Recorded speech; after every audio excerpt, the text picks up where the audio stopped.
Hello everyone, and welcome to the Yissilmissil Productions channel. My name is Steven Yissil, and today we are continuing our deep dive series into the Bermuda Triangle with part 20. Great to have you here. We got Gian J in the chat already. Good to see you.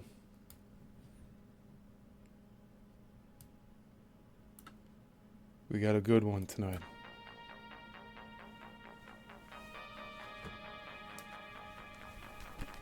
As you know,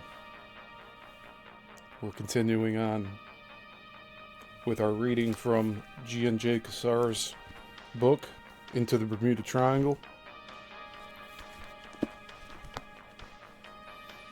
We left off last week with chapter 4. We finished chapter 4.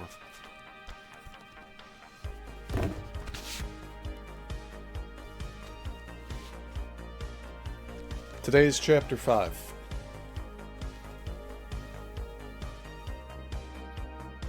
Those who lived to tell.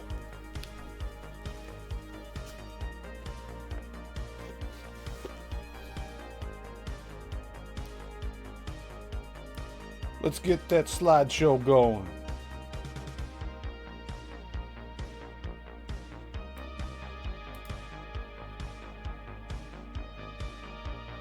All right.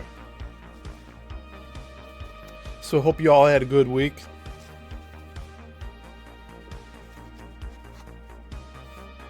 If you're wondering, yes, I did have a good week myself. And we have about 20 pages we're going to read today. So kick your feet up, get your coffee or your hot tea. Recline back a little bit and enjoy the show.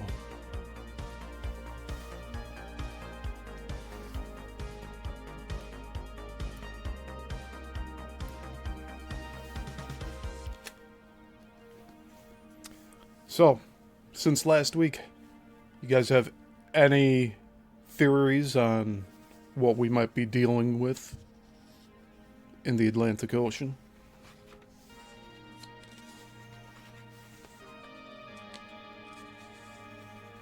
Any clues as to what could possibly be going on underneath? And up above and all around. Hey Andreas, good to see you.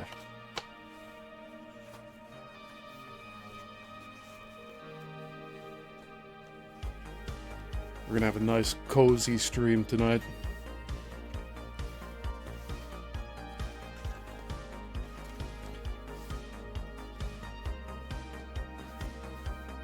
Let's begin, shall we?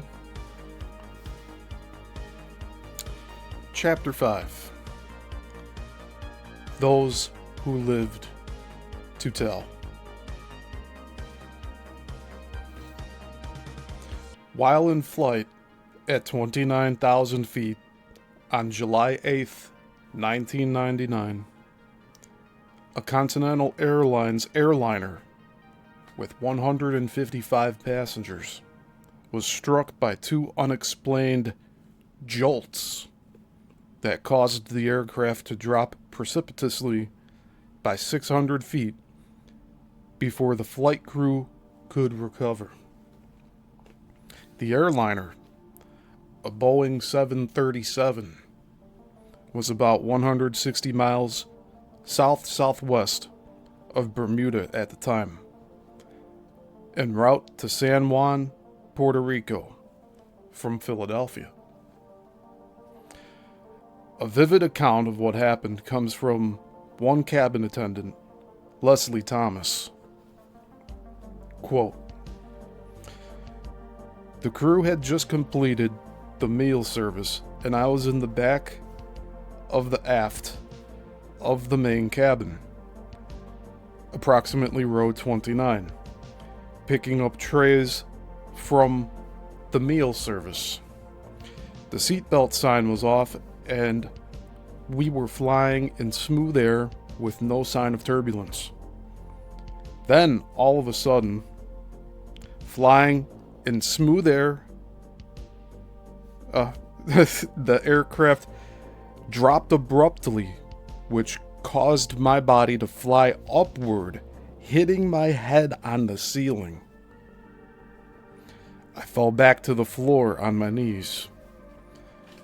Approximately 10 seconds later, the aircraft dropped again, causing my head to hit the ceiling once again. At that point, I lost consciousness. When I awoke, I was very dazed, noticing my head bleeding, arms cut and bruised, and back and shoulders sore. End quote. The airliner went into a dangerous nose-down descent. The plane's captain, Joe Moore, that's spelled M-O-O-R-E, noticed the speed was already approaching MMO, or maximum Mach operating speed. He had not quickly corrected the airliner's sudden descent. Or had he not, it would have increased speed until it would have been impossible to recover. So again, here we're talking about a tailspin. We've been hearing recently with these accounts, it seems like there's something grabbing them, forcing them into like a corkscrew. And they call that the death spiral, the death spin. And that seems to be a recurring phenomenon with the airliners in particular. In commenting on the incident, he confirmed, quote, "No reports of turbulence were reported by ATC, or the Air Traffic Control, along our route of flight or in our dispatched paperwork," end quote. While the first officer added, quote, "It had been smooth. There were no visual clues to an adverse ride. Both radars were on when the aircraft was hit," end quote. Whatever this force was, 71 passengers were injured, causing Moore to immediately call Bermuda for permission to divert his course and land. In another incident of this type, American Airlines Flight 935, a Boeing 757, so the last story was a 737, this is a 757, it's a little bit larger of an aircraft, was cruising at 31,000 feet, approximately 300 miles west-southwest of Bermuda on April 7th, 1996. Unexplained turbulence suddenly shook the aircraft up and down so violently that an aisle cart became airborne, striking a flight attendant on the leg and resulting in a serious injury. Flight 935 immediately diverted course and landed at Bermuda as well.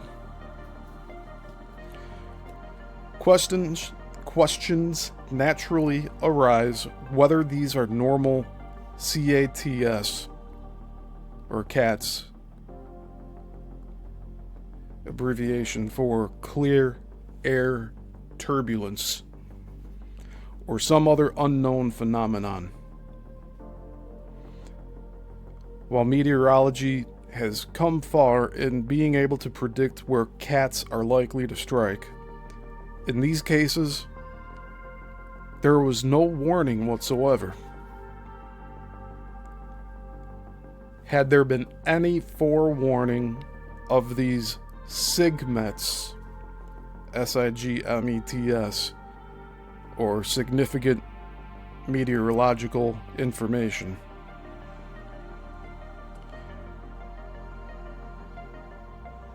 would have been in effect and would have been a part of the pre-flight weather briefing package, or notice would have been immediately flashed to the crews when information became available.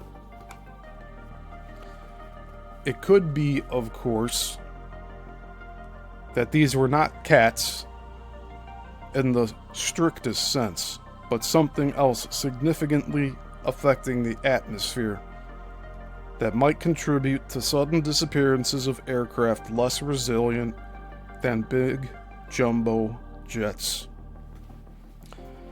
A particularly pertinent fact about this observation involves their locations. They occurred approximately, and in one instance almost exactly, in the same position where the two KC-135 stratotankers were mysteriously destroyed in 1963, and where the Tudor 4 Star Ariel vanished in 1949. Investigation into the weather along its course indicated that the chance for clear air turbulence was, quote, practically nil, end quote. Hey, Texas Learny, good to see you here in the chat. Alright, yeah, you're about to hit the bed. Hey, thanks for stopping in, I appreciate that.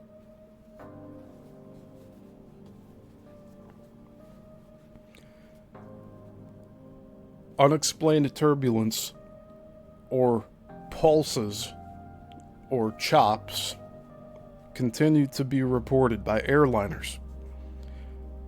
Their onset is always sudden, and their duration is very short. These incidents have caused a number of injuries, since the pilots, flight crews, and passengers have absolutely no warning.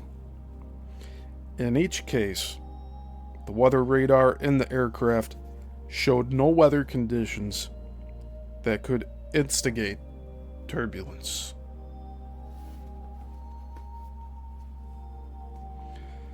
In the case of United Airlines Flight 990 on October 22nd, 1993, while at 35,000 feet over the Bahamas en route to Miami from Rio de Janeiro, the encounter began with a light to moderate chop that lasted almost a minute, resulting in 3 injuries.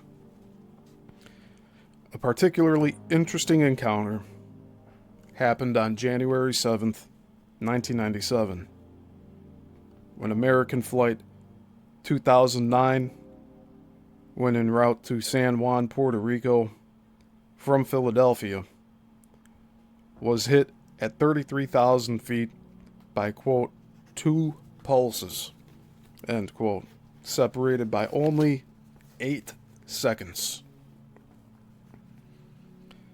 Each pulse had a maximum of 1.6 G, or force of gravity. This brief but violent encounter caused 1 serious injury and 5 minor ones. This incident is particularly interesting because it happened at, quote, Champs intersection, end quote, where the 2 C-133 cargo masters had suddenly vanished decades before in 1962 and 1963.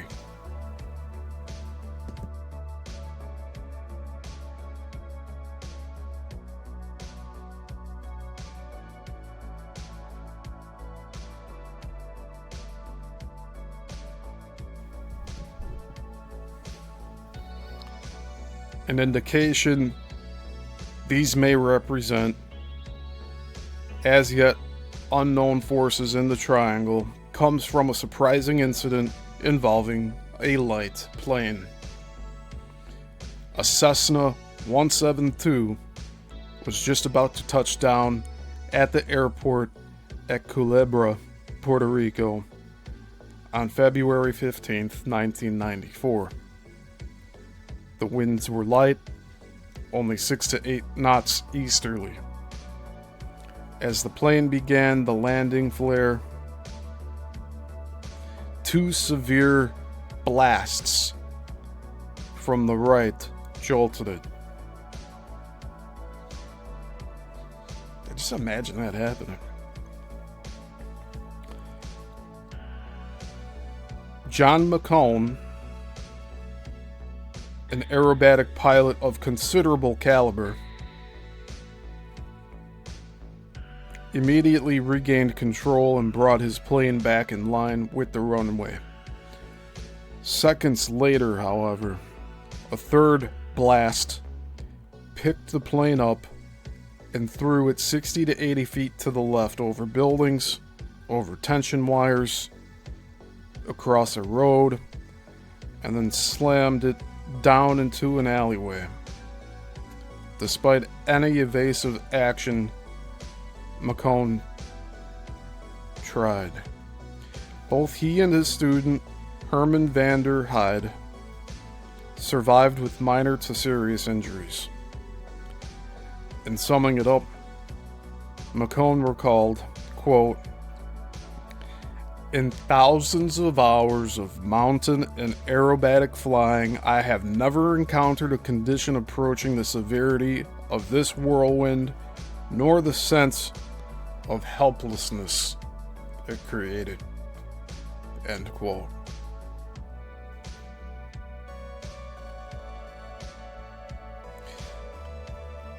So they're saying the winds were light, only 6 to 8 knots easterly.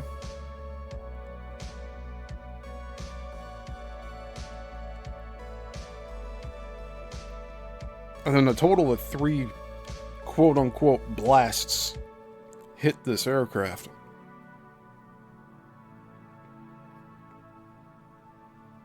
So what? I wonder if it sounded like an explosion? Hey Jason H, good to see you here. Welcome to the live. Highly unusual and extremely sudden winds at sea and at sea level are a recurring theme in the Bermuda Triangle. The tall ship Pride of Baltimore, which was on a goodwill cruise and encompassed part of the Bermuda Triangle, was suddenly lost 250 miles north of Puerto Rico on May 14th, 1986. Bob Foster, deckhand and one of the survivors, told how, quote, "At that time, the winds were just from 30 knots, that we had been sailing under to God knows what, 70 knots and above, I've been told, but I couldn't judge. Looking back aft, I could see horizontally blown spray coming up off of the top of the waves. And I could see the wind, actually the wind, hit the sail. And at that time, the boat just started to slowly roll over on her side. It wasn't a fast motion. It wasn't ... a rapid motion. It was just a slow heeling over." End quote. So that's pretty interesting that he says he could see horizontally blown spray coming up off the top of the waves, and he could see the wind. So I wonder if he could see the wind because of the water particles. But this phenomenon really sounds like it's something a little more than meets the eye.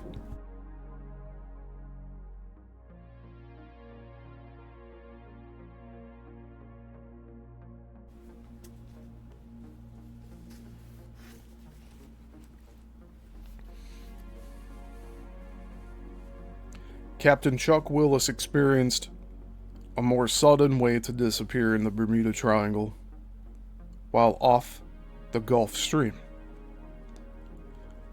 While asleep in the early morning hours of May 1st, 1998, something happened to his fishing boat, Miss Charlotte II, number 2.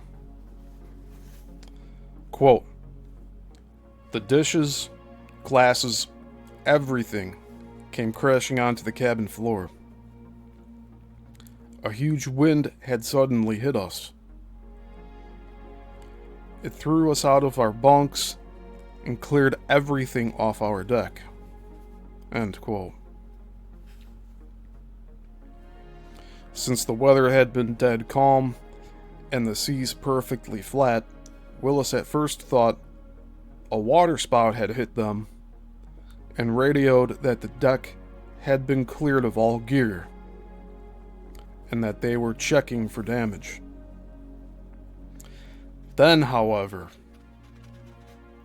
quote, 20-foot waves hit our boat and sank us in under 2 minutes.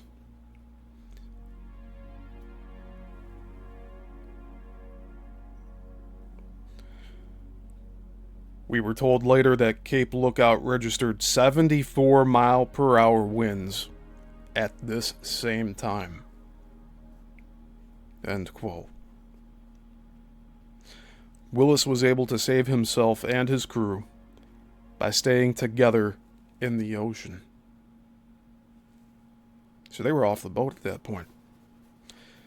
After 6 hours, they were picked up by a Good Samaritan vessel and brought to shore.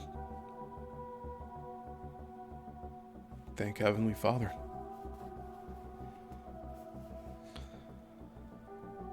Captain Don Henry is perhaps one of the most impressive observers of anything unusual at sea. He is frank, direct, and strikes one as being a true, quote, sea dog, end quote. It is immediately apparent that he is accustomed to being in charge. When he politely invites you to sit down, it sounds like a command. He has a regulation Navy crew cut, and even in his early 70s, he is a large, powerful man. When he speaks, his keen eyes return to the sea. His career at sea extends from World War II until his retirement in the 1980s, covering every aspect of salvage. He has been a free diver, hard hat, and tug captain. In his various capacities, he has salvaged Japanese warships in Tokyo Bay and captained underwater salvage operations along the entire U.S. East Coast and in the Caribbean.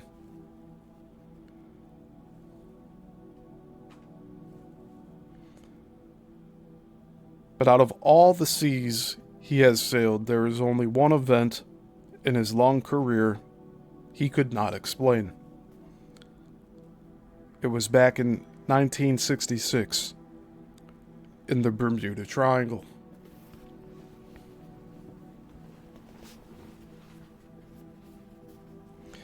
Don Henry offers it in a plain and no-nonsense way, without digressing into any theoretical guesswork. It is best to let him tell it in his own words.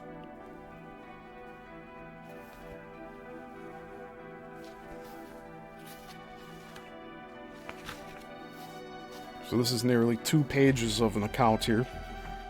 We're going to begin.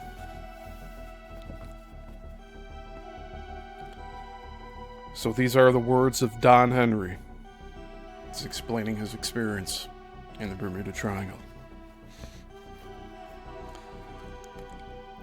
Well, we were heading to the Miami area where I had a salvage company at the time. We were on a return trip from Puerto Rico with a barge in tow. My tug was the Good News. She was a 160-foot tug with a lot of power, 2,000 horsepower. The barge itself was about 2,500 tons. We had it on a 600-foot tow line. It had carried petroleum nitrate, but was empty now. We were over the tongue of the ocean, about 3 days out of Rico. It was daytime, in the afternoon. I had been on the bridge for some time, since the morning, so I had gone to my cabin for a little rest, which is just aft the bridge. While I was in my cabin, I heard a great deal of commotion coming from the bridge. Their crew was hollering and screaming. I came running out onto the bridge and yelled, "What the hell is going on here?" The chief officer was there, and he told me to look at the compass. I walked over and looked. The gyro was tumbling, and the magnetic compass was going completely bananas. It was simply going around and around. I had never seen anything like that before. We had no communications of any kind over the radios. There were no lights. We lost the generators. They were running but produced no energy. There was just some kind of electronic drain at this time. There was just nothing. A case of 50 batteries I had picked up in San Juan had to be thrown away. They were completely shot.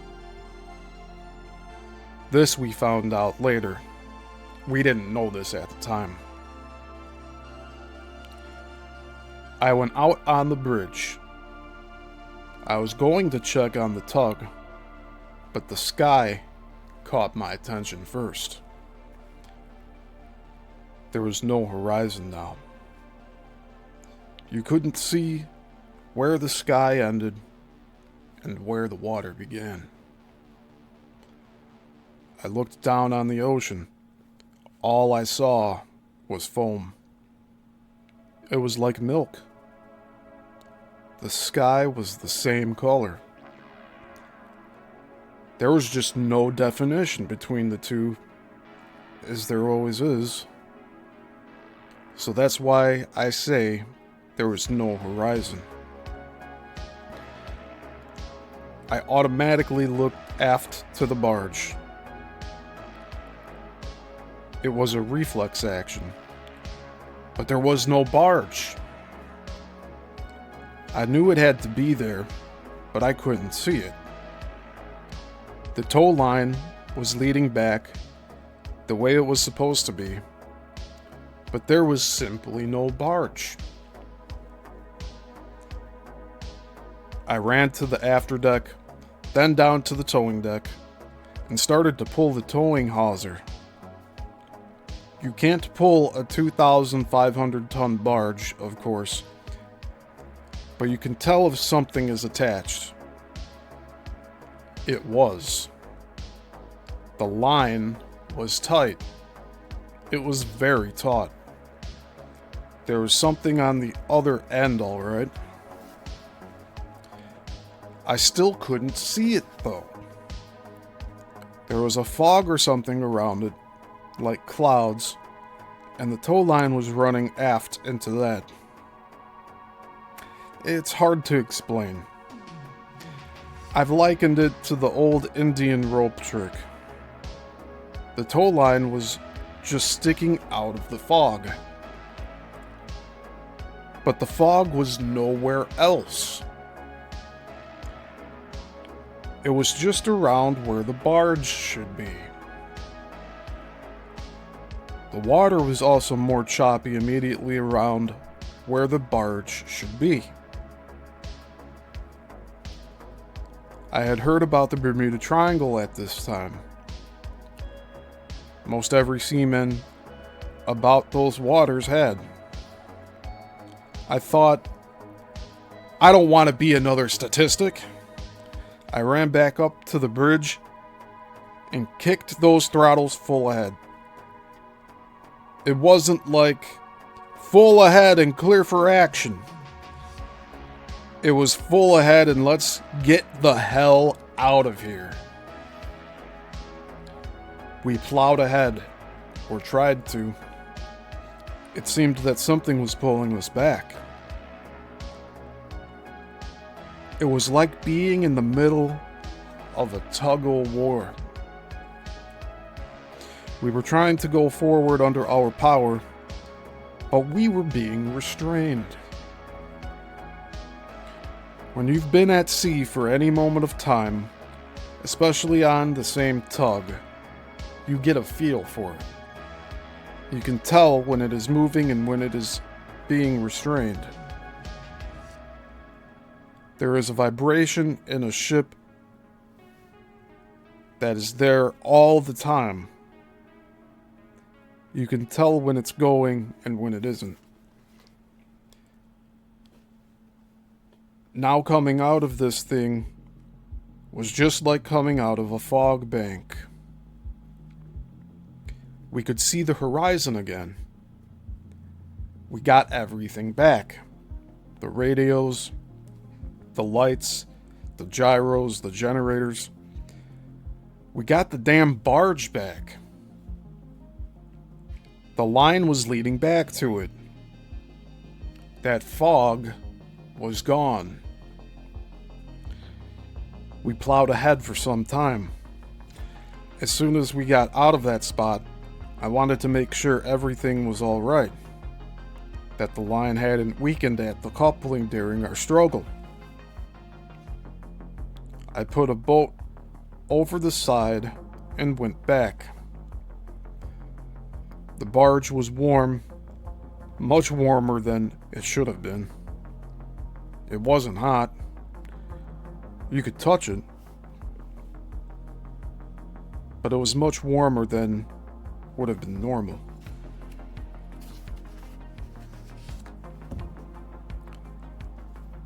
Like I've said, this encounter never scared me out of sailing the Bermuda Triangle afterward. I mean, it scared the hell out of me, but I was never leery about going back down in there. You can't avoid the area anyway. It's just something that happened, and as I've said a number of times, it sure made me into a believer.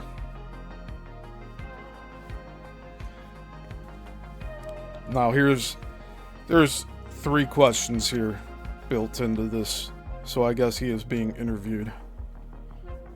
Question: how long did this last? He answers, the whole incident took only about, 7 to 10 minutes from the time I came onto the bridge until the barge came out of that fog. The next question: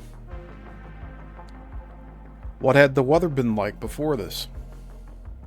And he answers, the sea had been flat calm. Visibility had also been good, more than 10 miles. And the final question: had you ever experienced any changes like this in your compass before? And he answers, not like this. I knew a compass could tumble, but never saw that on a tug. You just don't get that much acceleration. When this happened, all I could think of is, my God, I'm next.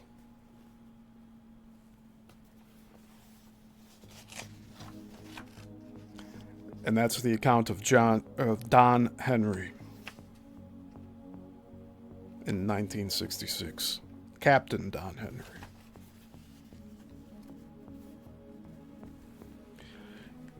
I'm going to say this. Based off of that account, this sure sounds like there's something cloaking itself that's trying to mess around with these boats. The fog, the wind, not being able to see the horizon line. Almost like whatever this is that's messing around with the boats, it's like it's curious or malicious. And it's blinding these sailors. It's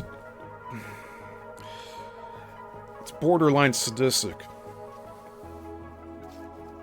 I do want to say there's intelligence behind what's going on here. But the fog moving in and then moving out, and that they've never seen something like that before. The fog was just around the barge. And that he couldn't tell. He had to go and pull on the cable just to make sure that there was something there. He said that it was like a tug of war, though. So was something trying to take their barge?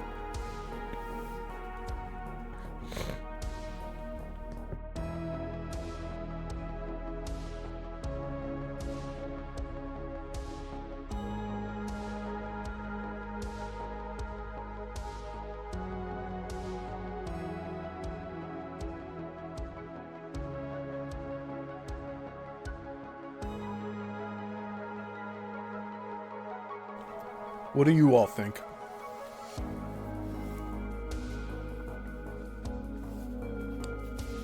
I'm starting to think there's some type of anomaly here. Of intelligent design that's messing around with these guys.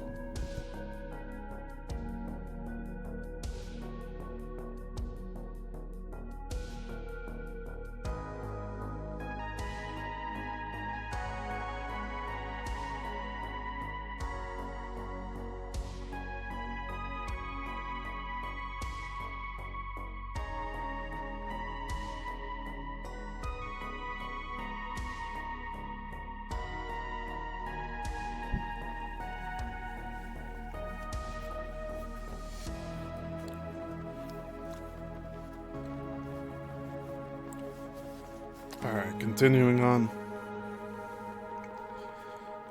Retired Coast Guardsman Frank Flynn gives a remarkable account of another unexplained phenomenon at sea level. In his case, he experienced this while an ensign aboard the Coast Guard cutter Yamacraw, that's spelled Yamacraw, on an August night in 1956. His account has been pertinent and surprising relevance, or it has pertinent and surprising relevance to other cases of unexplained fogs and vapors and electronic drains. He recalled that at the time of the incident, the weather was absolutely perfect. The sea flat calm, and visibility and ceiling just about unlimited. They were heading out to sea from the Florida coast, into the Triangle.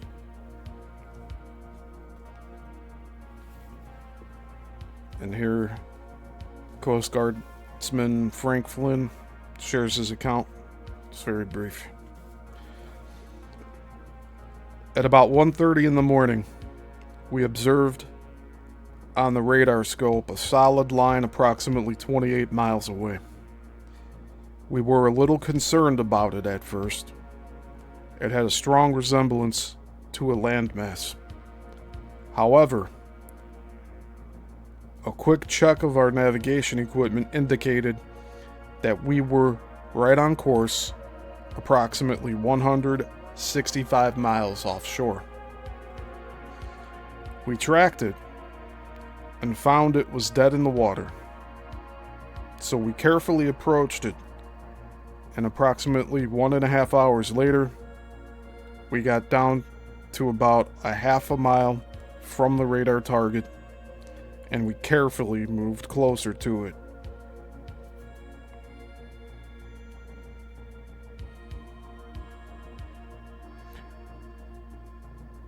So they saw on the radar scope a solid line. And they're approaching it here. So that was Frank Flynn's account. About 100 yards from the strange object, the cutter turned on her searchlight. The mass was so dense that the light beam reflected off it, and the carbon arc couldn't penetrate it. They moved closer, with the searchlight beamed on it. At this point, they started a gentle left turn to avoid approaching the unknown vapor mass head-on.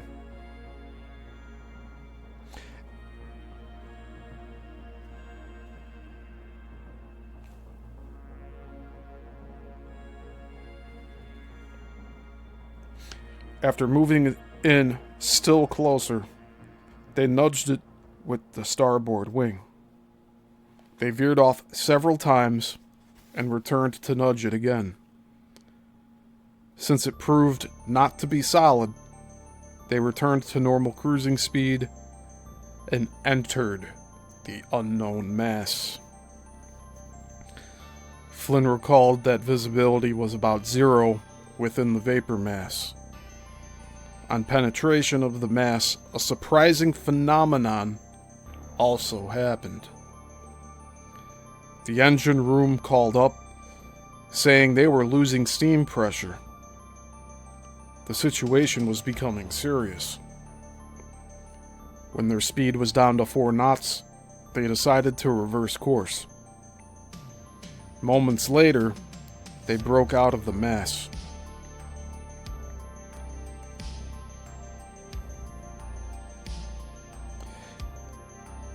At the same time, all engine and electronic gear returned to normal. Flynn summed up, quote, "Now, as to what we might have encountered that night, I really have no way of speculating. Over the years after this happened, I talked to many oceanographers, and none of these people could shed any light whatsoever on what it might have been." End quote.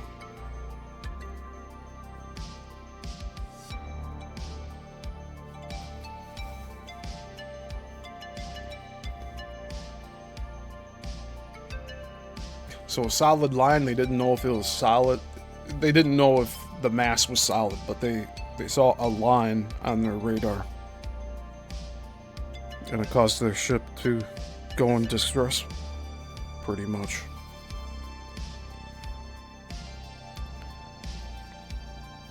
Alright, continuing on.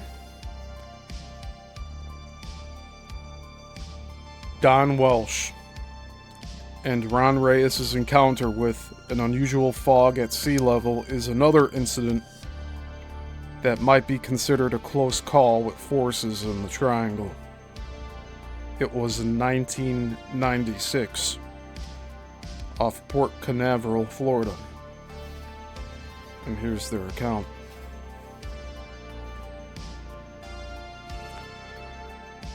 It was early morning, and we were heading out with a moderate wind and seas at about 2 to 3 feet. At approximately 5 to 6 miles offshore, we encountered a small fog bank. After just a few minutes, we entered an area with clear skies. Extremely calm wind. fog all around us, and an eerie feeling. It was sort of like entering the eye of a hurricane. We went from a moderate wind into a fog bank, and then into an opening in the fog bank, which was a dead calm with sunshine and no sounds. We stopped to talk about it and have a cigarette and watched our smoke stay in front of us for a couple of minutes. We then proceeded back into the fog and then back into moderate winds with light seas. All I know is that it was a very eerie event. We have told this to many friends, and they think we are making up a story. That's a shame.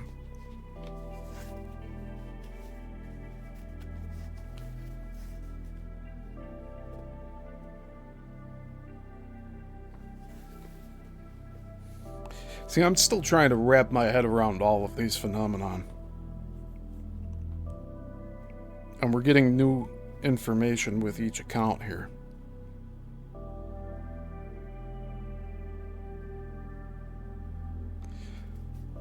What really stands out to me from this account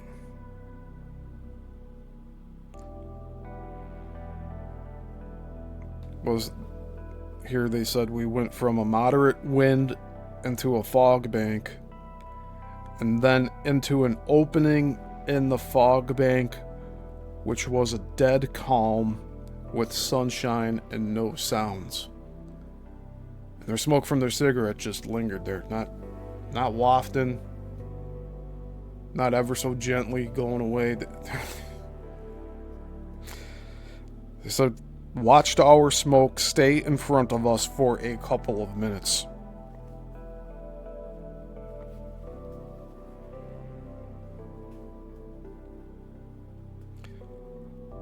The thing that stands out to me there is the lack of sound.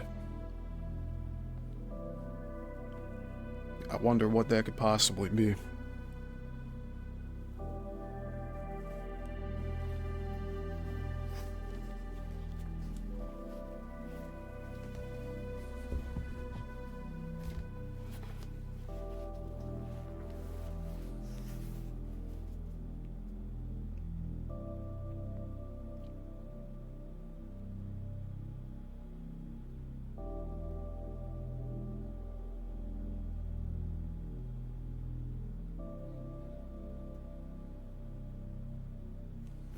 Yeah, not sure what to say.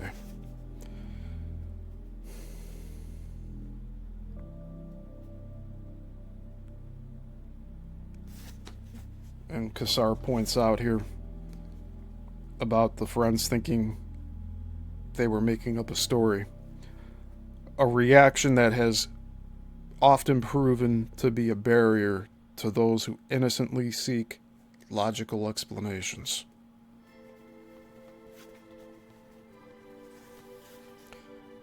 William Al Kittinger is yet another man who is intimately familiar with the ocean and sky of the Bermuda Triangle. He has flown them many times as an experienced pilot based in St. Thomas, Virgin Islands. Al is also, perhaps, the closest person to being an actual eyewitness to a disappearance in the Triangle.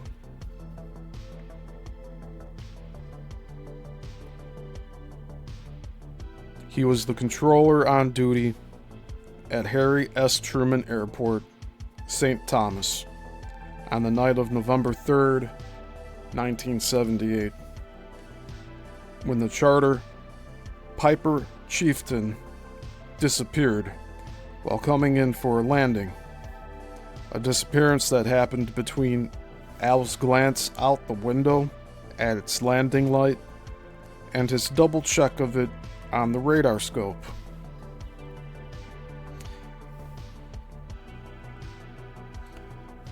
After 1981, when the nation's air traffic controllers were fired by then President Ronald Reagan, Al became a fisherman in the Bahamas, a job that made him intimately familiar with its many islands and weather conditions over the next 10 years of his career. Along with being an astute and particularly qualified observer, he is a gregarious and level-headed man who now channels his energy to teaching Taekwondo in southern Florida. As a pilot and former air traffic controller, Kittinger is also a certified weather observer and an excellent source of information on visual phenomena in the Bahamas. On a number of occasions, he would see fogs hovering over the ocean in the distance. They attracted his attention because the weather conditions were not right for creating fog.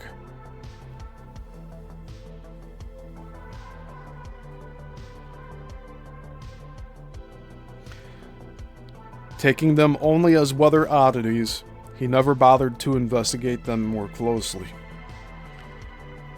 He is not without his first-hand encounters, however. On one occasion, while flying his Cessna, Al experienced a spinning of his compass. He had just taken off from Great Anagua when, quote, I noticed the compass spin around one full time. I thought it was merely deflected to something nearby. Then it did it again. That's unusual. It finally came back onto course. If you know what's beyond Great Anagua, nothing, you'll know how spooky it is to think you are about to lose your navigational equipment. End quote. A more prolonged encounter with unusual vapors and fogs, with accompanying electromagnetic phenomena, did not result in fatal consequences, due in part to the exceptionally experienced pilots.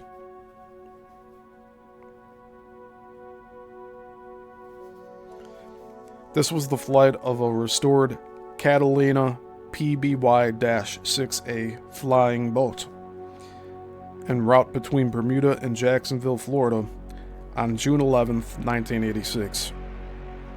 One of the passengers, author Martin Caidin, that's spelled Caidin, an expert pilot and engineer, has a complete knowledge of every aspect of aviation and its history.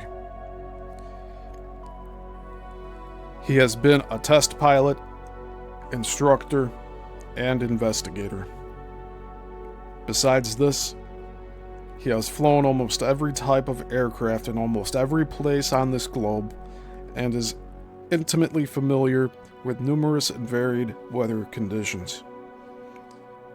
It is best to let him recount what happened, with all his candor and directness, as he described in his book, Ghosts of the Air, a compendium of unexplained aviation stories. Just give me one moment here.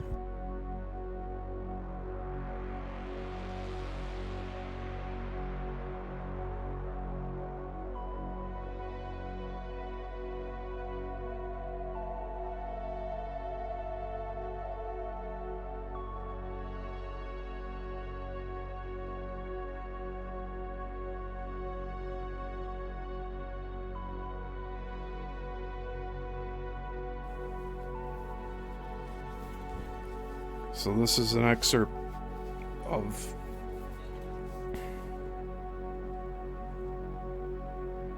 his book here. Now the weather was perfect. We had ranged up the Gazoo. We had a couple of $1,000,000 worth of special avionics gear. We wanted to know what the weather was like. We didn't even have to look outside. We were getting direct printout photos on maps from satellites more than 20,000 miles above. One of those days when you could see forever. The perfect weather disappeared. We could see only the nose right in front. The wingtips disappeared into what looked like the inside of a milk bottle.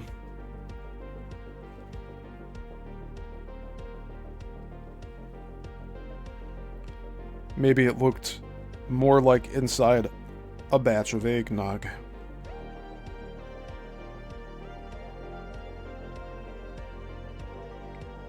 So he's describing the fog here. You looked up, you saw a tiny patch of sky. Everything else was yellow mud or eggnog. You looked down, and you saw a tiny patch of ocean, and the rest, you guessed it, was eggnog. The magnetic compass began to rotate.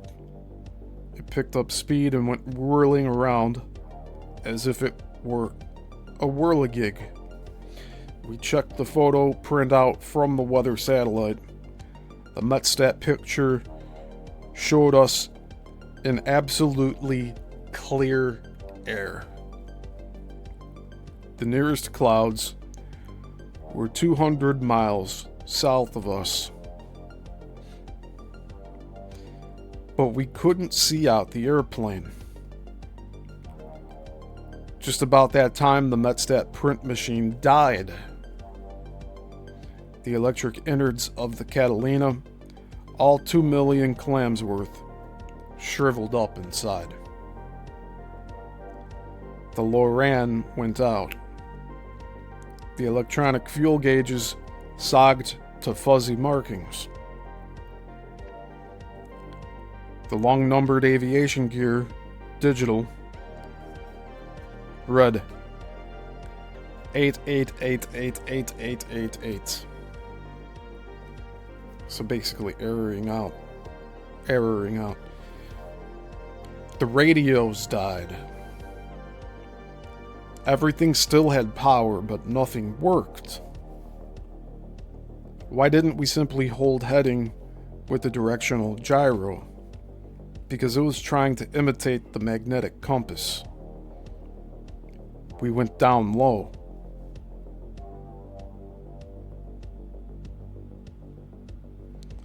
You could see tiny details of spray, but not 50 feet ahead of us.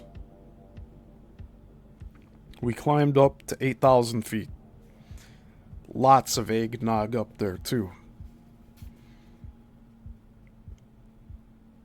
About an hour out of Jacksonville, we seemed to penetrate a curtain. Of an instant, no more eggnog. We could see forever and ever. The mag compass settled down. The directional gyro quit its foolishness and steadied. The electronics emerged from their funk, and everything worked perfectly.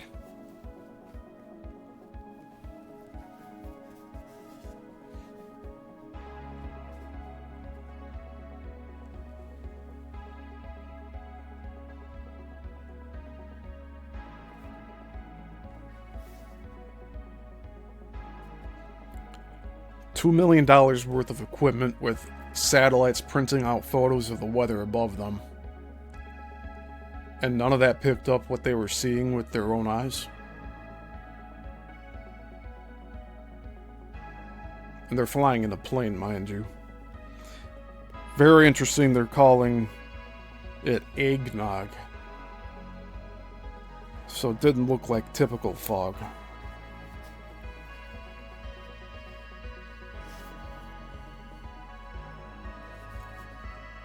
So I'm wondering if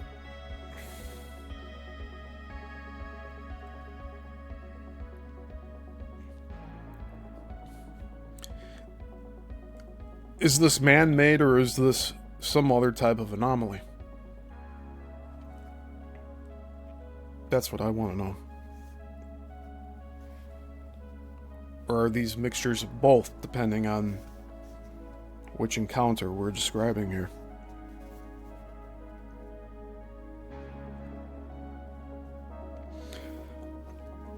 The great aviator Charles Lindbergh was himself a victim of an unexplained haze and magnetic anomalies in the Triangle in 1928 while flying his famous Spirit of St. Louis. After a night departure from Havana, he headed northward into the Triangle. Shortly afterward, he noticed his compass begin to rock left to right, and eventually it began to spin. His Earth induction indicator, an early navigational instrument, began to wander and give unreliable readings. Shortly thereafter, a haze enveloped his plane, preventing him from using any form of astral navigation. It was impossible to make out the sea below, and thereby tell by what the white caps the direction and speed of the wind.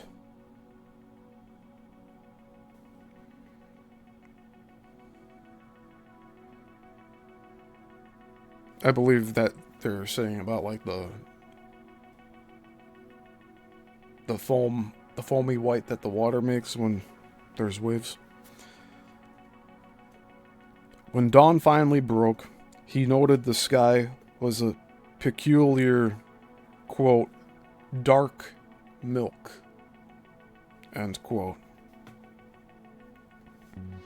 This continued for hours, and then the haze parted and disappeared, and land came into view beneath him.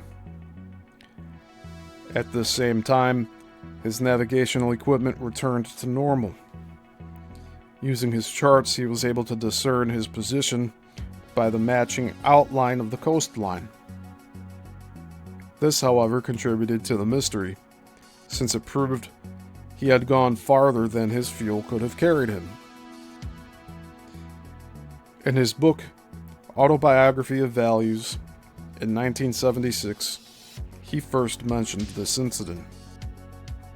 One might imagine because the Bermuda Triangle popularity at the time took some of the stigma off a pilot reporting the completely unexplained. Weird navigational discrepancies that neither register to navigation, equipment, nor to pilots, but go hand in hand with time and distance discrepancies, have also been reported in the Triangle.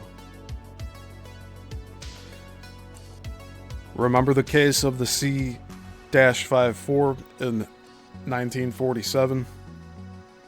That was never once on course, nor from the transmitted position reports did it seem apparent to its pilots.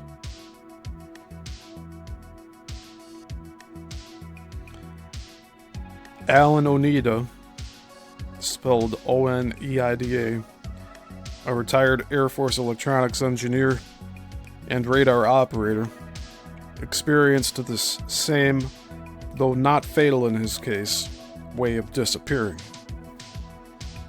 It was back in 1980 when Oneida was radar man aboard an S-3A on ferry flight from Bermuda to Jacksonville, Florida, along almost an identical course as the C-54.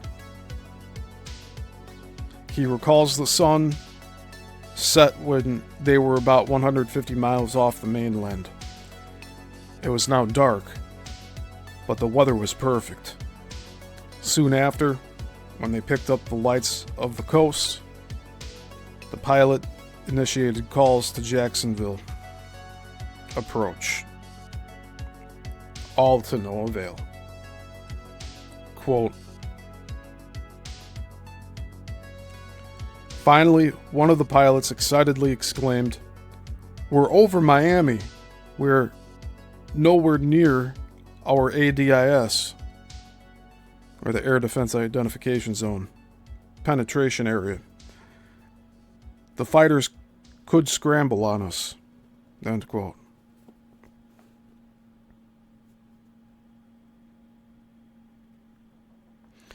Far outside of their radio sectors, they were incapable of contacting any base and informing them who they were.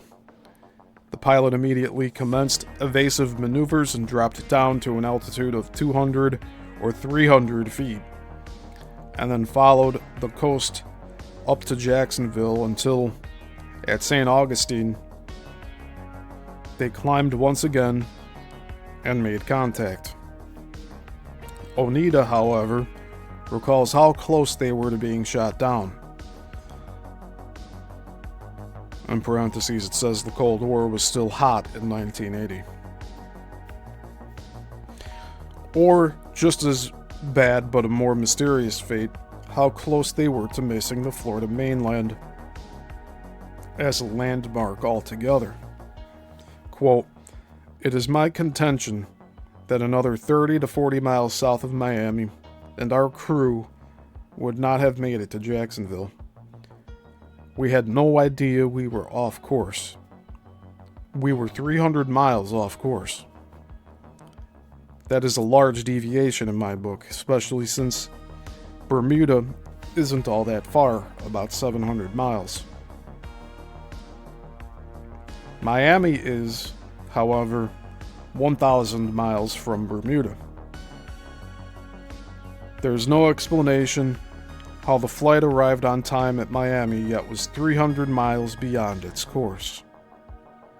One is tempted to feel, however, that the flight may have just skirted the phenomenon that had cost so many others their lives."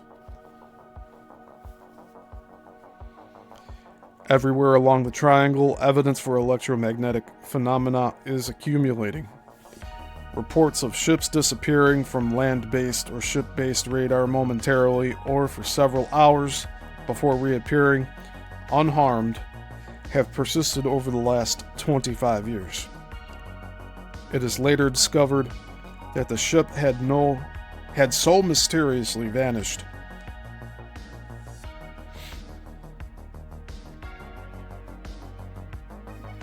Hold on here.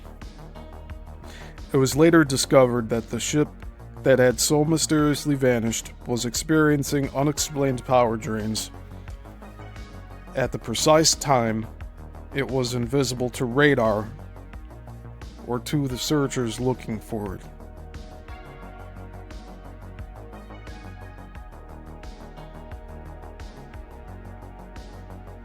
So we're talking about glitching off the map here.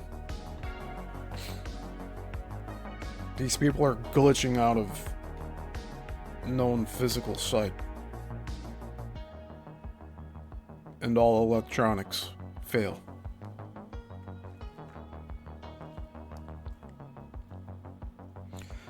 As recently as May 23rd, 2002, the cruise ship Destiny lost almost all power while off the Leeward Islands en route from a Caribbean cruise to San Juan, Puerto Rico. According to one passenger, Marcia Pilgrim, during this time it was impossible to contact any outside line or relay, cell phones were inoperable, and no electrical system would function, including elevators, air conditioning, and navigational equipment, resulting in a completely stranded ship.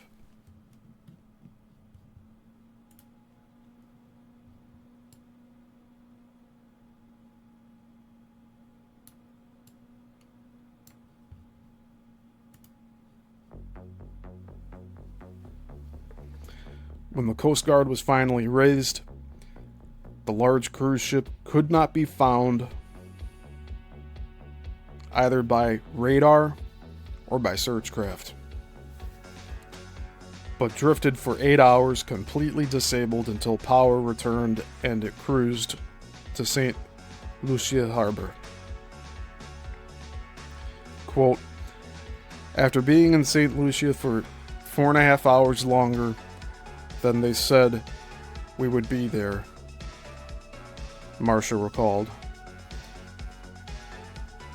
A man boarded carrying a briefcase and a bag. As soon as he was on board, we left. Someone said the Coast Guard was on board with us.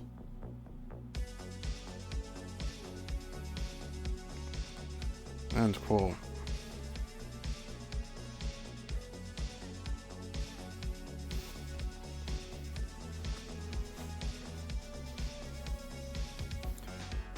Further evidence of electromagnetic phenomena interfering with equipment is the continued and unreliable depth readings recorded by a number of ships.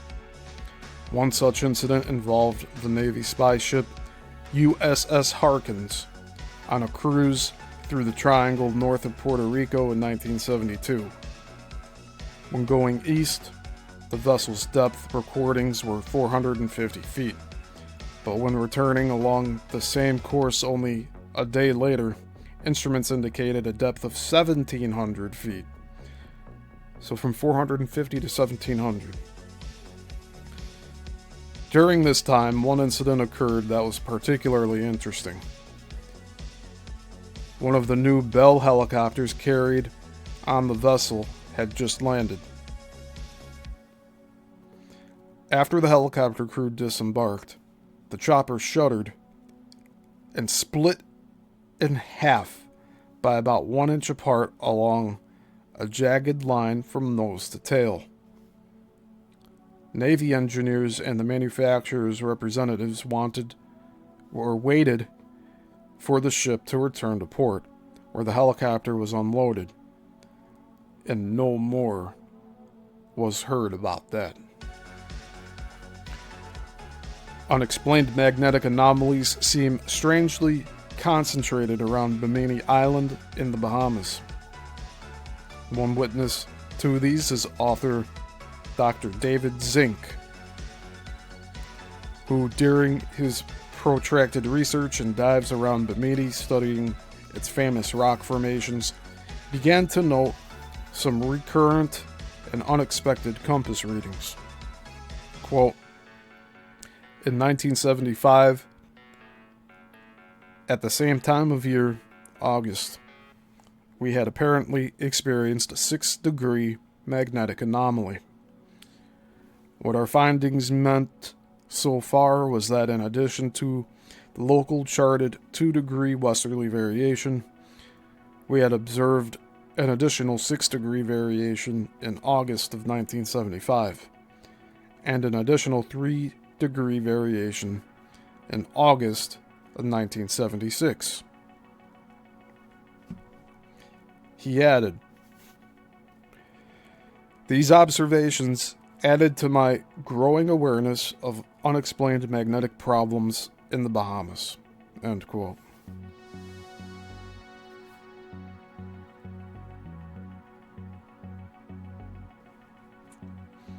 There may be a simple reason why this sporadic phenomenon has not gained greater public recognition.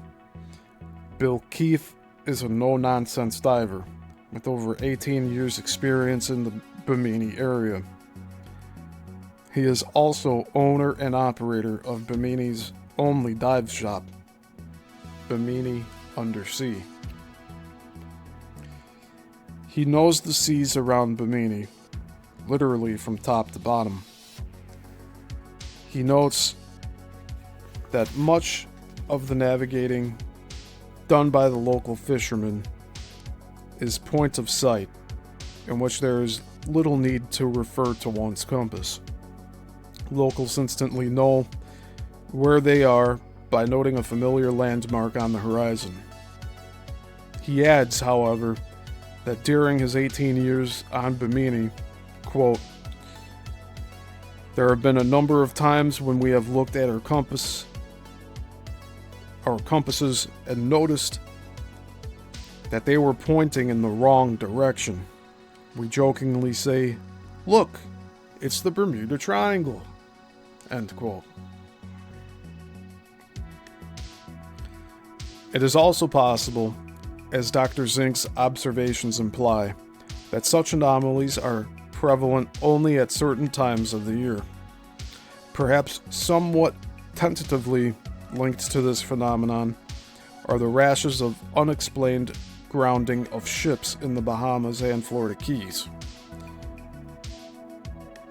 In 1 week alone, 3 vessels went mysteriously off course and grounded on the same reef. A possibility that these could be sideline events of acute electromagnetic aberrations occurring elsewhere is suggested by the intensity of the unexplained electromagnetic disruption experienced around Bimini by Bruce Davies, captain of the 26-foot Grandpa's Toy. While participating in the Bimini extravaganza, a promotional boat race to Bimini sponsored by Saltwater Sportsman magazine, he was approaching Bimini on June 5, 1997, when all of his electronic and navigational equipment suddenly fritzed, and he was unable to home in on the island. When he was finally able to get his VHF radio to work,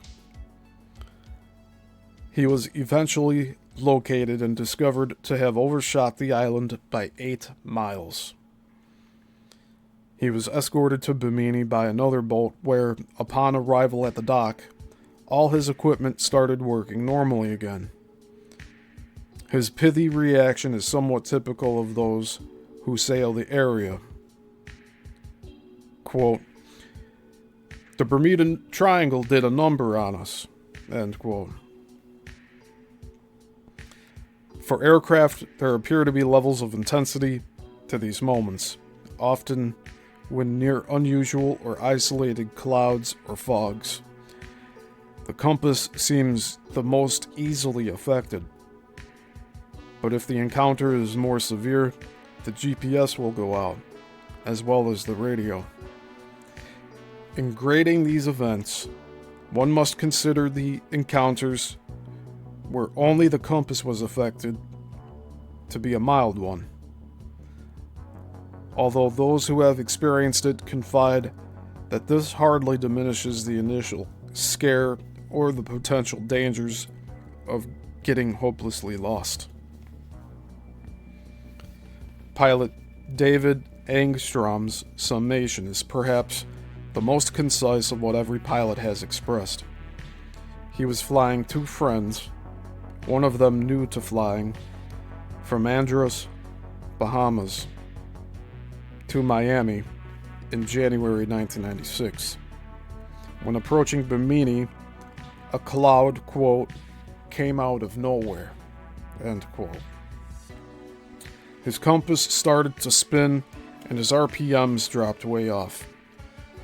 Quote, "I basically almost shit my pants at this point, but there is no point being afraid. Besides, the new guy was in a right state by then." End quote.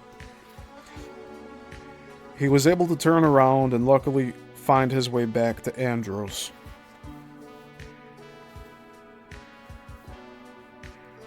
Just give me one moment here.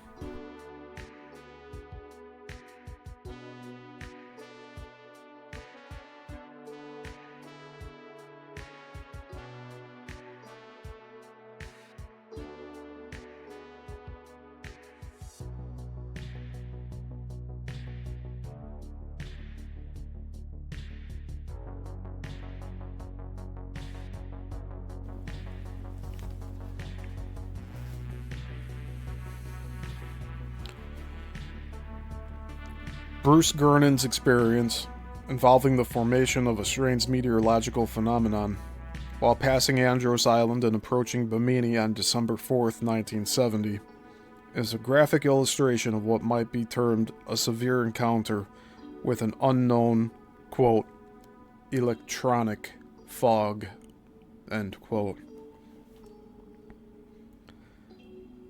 It was about 3 o'clock that afternoon, and just after takeoff from Andros Island, when Jernin, in company of his father Bruce Jernin, Sr., and business associate Gus Lafayette, saw a lenticular or lens-shaped cloud sitting very low over the ocean.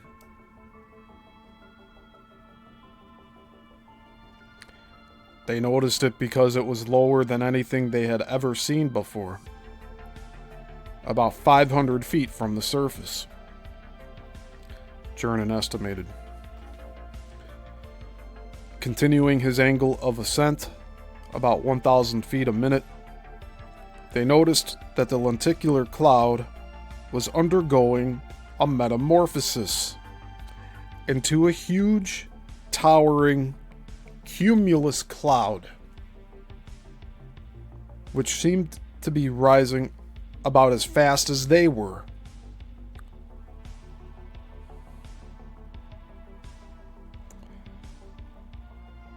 For a few minutes it engulfed the bonanza until Jernin climbed atop it and entered clear skies at 9,000 or at 11,500 feet altitude. Jernin, looking behind him, noticed that the cloud had built into an enormous squall, extending in the shape of a semicircle behind them.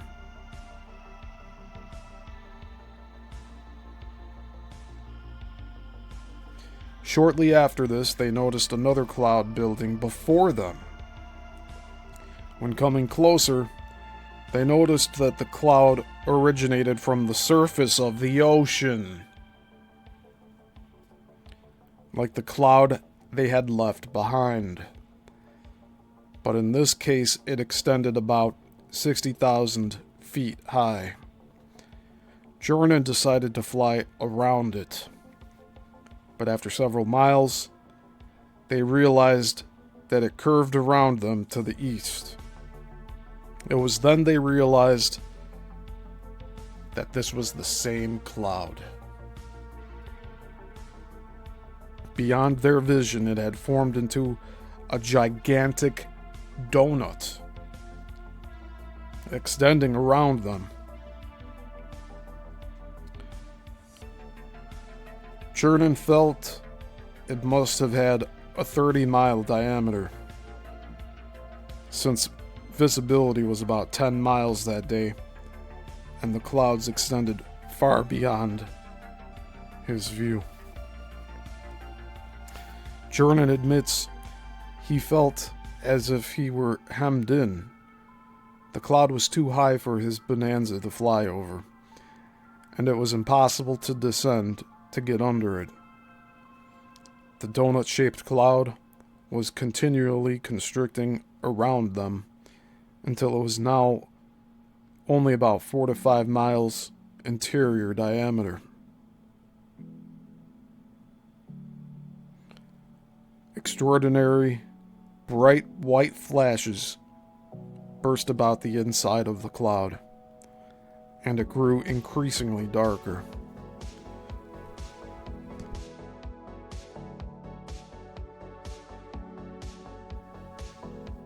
What does that sound like to you? I'm getting a visual in my head here of what this could be. I'll explain afterward. Jernin takes up the narrative. So here's his account.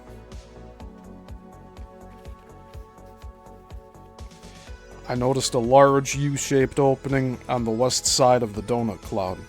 I had no choice but to turn and try to exit through the opening. As we approached, we watched the top ends of the U-gap join, forming a hole.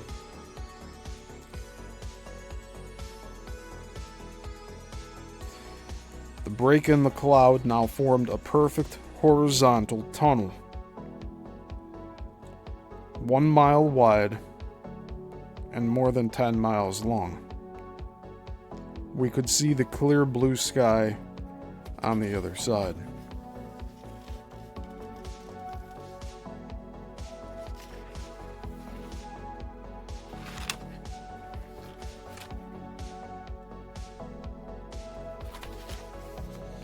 We also saw that the tunnel was rapidly shrinking. I increased the engine RPM, bringing our speed to the caution area of 230 miles per hour. When we entered the tunnel, its diameter had narrowed to only 200 feet.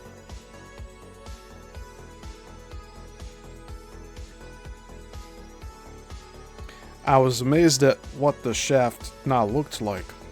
It appeared to be only a mile long instead of 10 plus as I had originally estimated. Light from the afternoon sun shone through the exit hole and made the silky white walls glow. The walls were perfectly round and slowly constricting. All around the edges were small puffs of clouds of a contrasting gray, swirling counterclockwise around the airplane. We were in the tunnel for only 20 seconds before we emerged from the other end. For about 5 seconds, I had the strange feeling of weightlessness and an increased forward momentum. When I looked back, I gasped to see the tunnel walls collapse and form a slit that slowly rotated clockwise.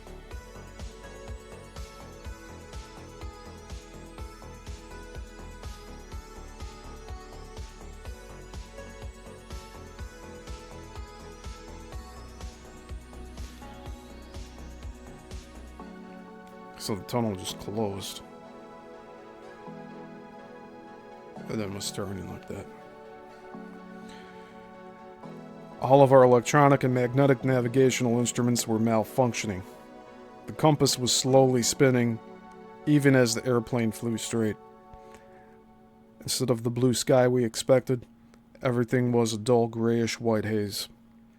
Visibility seemed like more than 2 miles. Yet we could not see the ocean, the horizon, or the sky. The air was very stable, and there was no lightning or rain. I like to refer to this as an electronic fog, because it seemed to be what was interfering with our instruments. We were in the electronic fog for 3 minutes when the controller radioed that he had identified an airplane directly over Miami Beach, flying due west. I looked at my watch and saw that we had been flying for less than 34 minutes. We could not have reached Miami Beach. We should have been approaching the Bimini Islands. I told the controller that he must have identified another airplane and that we were approximately 90 miles southwest of Miami and still looking for Bimini. Suddenly, the fog started breaking apart in a weird sort of electronic fashion. Long horizontal lines appeared in the fog on either side of us.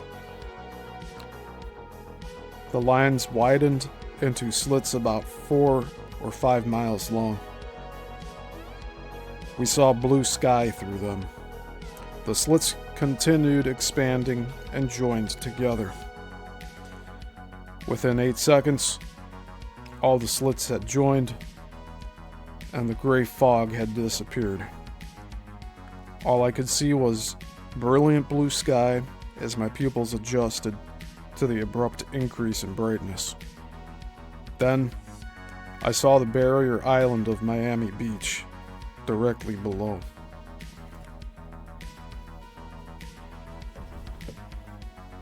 And that's the end of the account. Both fascinated and bewildered by his experience, he began to do some math. He checked his watch. He had been in flight only 47 minutes. Yet the course must have been at least 250 miles. There was no way he could have traveled it so fast. Quote, I could not logically understand what had happened during the flight, although I felt it was significant and reviewed it in my mind several times a day. End quote. He heard about the Bermuda Triangle in 1972 and about the theories of time warps causing some to disappear. Quote, it was then I realized time was the key. It should have taken about 4 minutes to travel through the tunnel, since it appeared to be between 10 and 15 miles long. Instead, this is precisely how long it took for us to leave the storm and reach clear skies. The remarkable thing is that we did not come out of the storm 90 miles away from Miami as we should have. We traveled through 100 miles of space and 30 minutes of time in a little more than 3 minutes.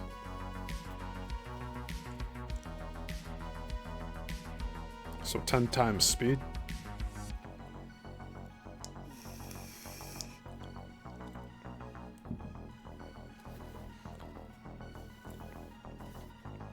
There's a couple of questions here and he answers them. First question. Did you notice any blue-green glowing phosphorescence before, during, or after your experience? He answers, I didn't notice any colors other than shades of gray. It was the color of fog. That is one of the reasons I call it electronic fog. And the next question. Was any turbulence associated with your experience? And he answers, I did notice some turbulence related to the fog. When my airplane reached the end of the tunnel and made its exit from the storm, I felt the sensation of zero gravity. I also felt as if we were being given a boost in forward momentum. At the same time and length of this feeling, contrails formed on the edges of the wingtips for about 10 seconds. It was at this point the electronic fog attached itself to the airplane. I believe the airplane was flying in clear weather, but it appeared to be IMC, or instrumental meteorological conditions, because the fog was attached to the airplane. In other words, I wasn't flying through the fog. I was flying with the fog. It takes a different perspective of the mind for a pilot to realize this. And this could be the reason for a pilot to become immediately spatially disoriented. And that's the end of his account. While most pilots and ship captains are resigned to accepting their encounters as unexplained and sudden events, over the last 30 years, Jernan had continued to puzzle over what had happened to him. His studies have led him to the conclusion that after the storm had dissipated, the electronic fog is capable of drifting around for many more hours. In developing this possibility, many, but perhaps not all, of the encounters in the Bermuda Triangle with unexplained fogs and electromagnetic anomalies might have occurred in the aftermath of this type of meteorological formation. But considering the excitement many have expressed over the sudden appearance of these electronic fogs out of nowhere, they seem to form randomly and dissipate just as quickly without building any storms.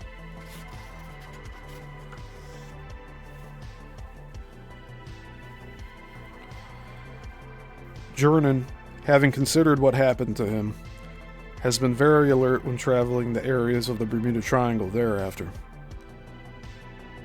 He has built up thousands of flying hours experience in the area. He is an excellent in situ observer with a keen eye for detail and an excellent memory for recall.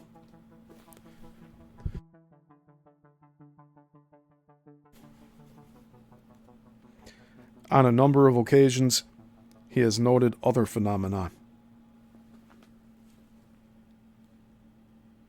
About 3 months later, he observed a UFO speeding at him. He recalls a peculiar coincidence between it and his previous unexplained experience. And he shares his account here. Hey Ivy, good to see you here. Thanks for stopping in. I appreciate it.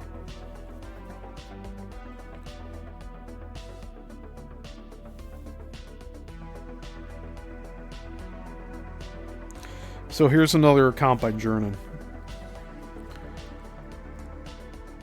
We were flying at night about 9:30 p.m. in February, and the weather was CAVU, or Ceiling and Visibility Unlimited. So it's crystal clear out. We were over Miami at 10,000 and headed due east toward Bimini. When we got a few miles offshore, we noticed an amber light far to the east of us. Suddenly, it came toward us at an incredible speed. It was on a collision course with us, and within seconds, it was right in front of us. It was bright amber and shaped like a saucer, with a diameter of about 300 feet.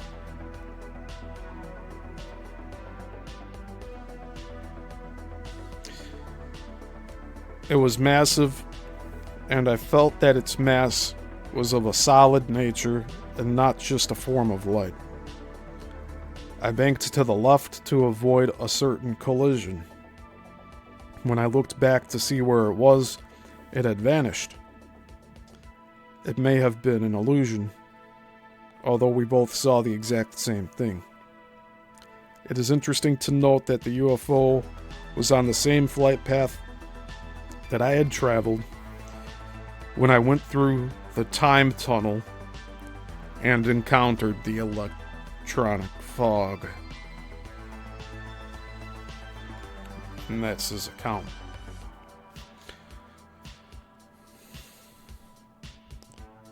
Give me a moment here. I need to get a drink of water.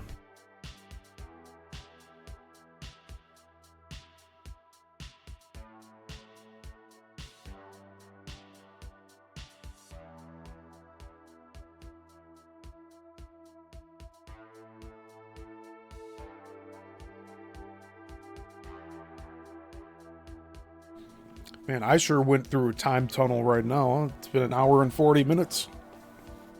Doesn't really feel like that.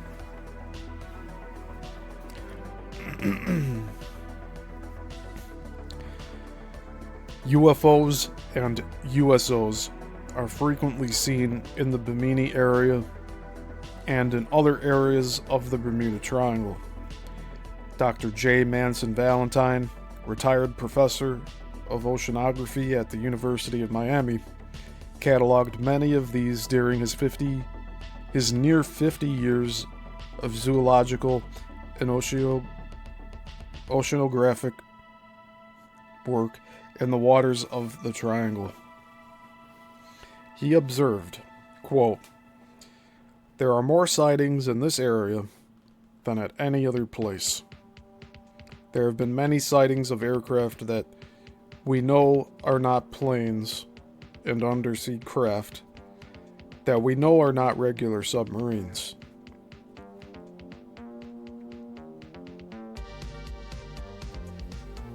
End quote. I'm sorry, that's making me think of the Great Lakes Triangle.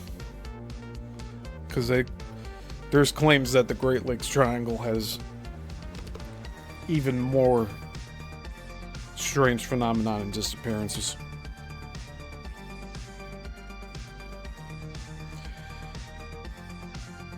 In collating dozens of UFO/USO reports in the Triangle, Dr. Valentine has noted how localized fogs and electromagnetic anomalies seem to go hand in hand with their arrivals and departures. At normal cruising or hovering, however, they appear merely as unidentified objects or glowing lights. The shape of a USO is usually described as more oblong than a saucer, many times 100 or 200 feet long. This last feature was also noted in the area of water discoloration after the Phantom II disappeared in 1971. But they display abilities none of our submarines are capable of. Examples of Valentine's data include the following account related to him by Robert Kuhn, a part-time fisherman in Miami. While a few miles off Fowey Rock, Key Biscayne, in May 1975, he noticed a massive gray-white object beneath his boat that looked like an underwater cloud. Its presence fritzed his depth finder and sonar, and he decided to get out of the area quickly. Another encounter with a similar USO was experienced by fisherman Don Delmonico in April 1973 near Great Isaac, near Bimini. The object was light gray, about 100 or 200 feet long, and seemed to be smooth, without fins, portholes,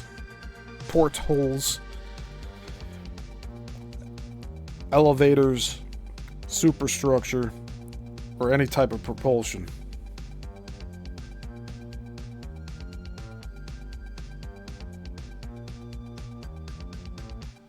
It raced underneath his 35-foot boat, traveling about 75 miles per hour.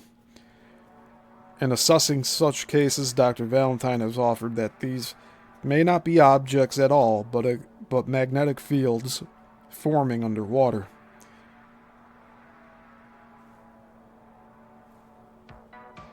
Intense enough to create cloud-like formations caused by the actual object materializing or disturbing the magnetic field before it does materialize.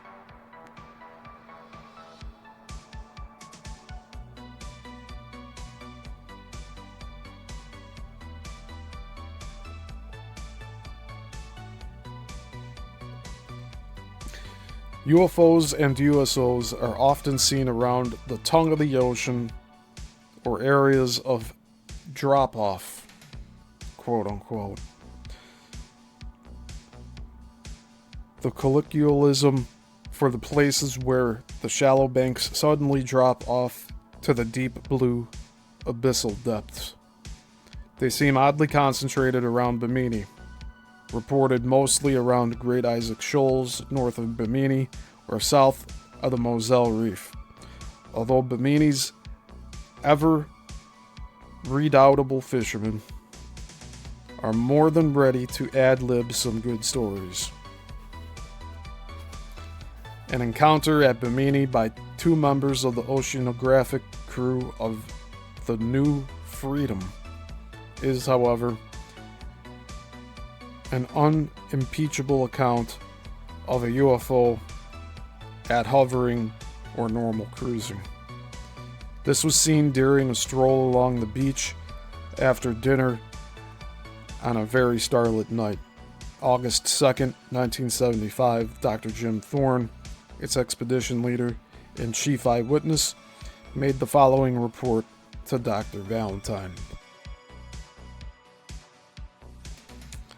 A single star seemed to detach itself from the others and come towards us. It hovered directly above us and then moved to the right. It maneuvered first to the right, then to the left, and back again. It appeared to stop dead in the sky, and hover over different parts of the island and sea around it.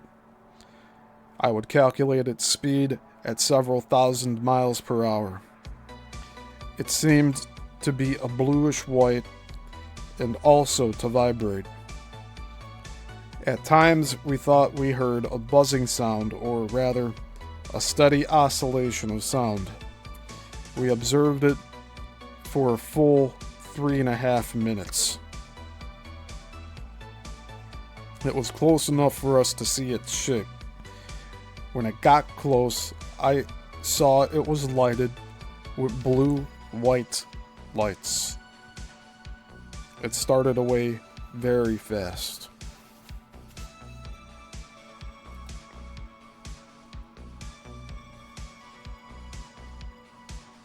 And that's the end of the account.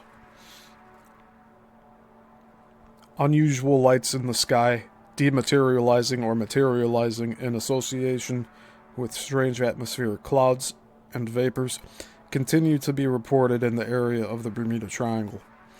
The experience of two boaters, Paul Vance and Doug Gurdon, on June 25th, 2001, happened while cruising to the Bahamas and West Palm Beach, Florida, on Vance's 26-foot sailboat, Rare Form. Vance, a commercial pilot, is particularly qualified to identify size, distance, and speed of anything in the atmosphere. He reported what he saw in a pilot's cool and spontaneous reportorial style.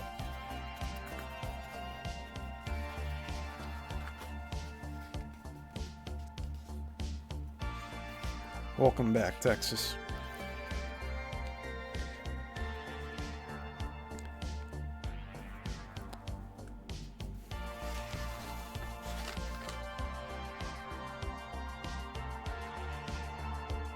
So this is the experience of two boaters, Paul Vance and Doug Gurdon.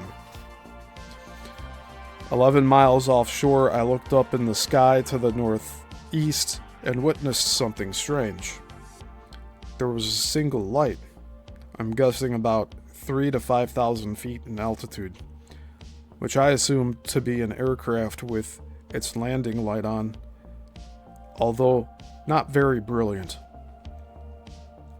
The light then appeared to turn downward, which then made me think it may be a helicopter with a searchlight, although again it wasn't a brilliant light. A swirling mist then engulfed the light as the light slowly drifted down into the mist. The whole mass of mist then glowed a short time and then dissipated along with the light. Stars could then be seen and the sky was clear. This happened at 9:30 p.m. Eastern Standard Time, and my friend witnessed it too and tried to videotape it, but the boat was pitching too much to get anything.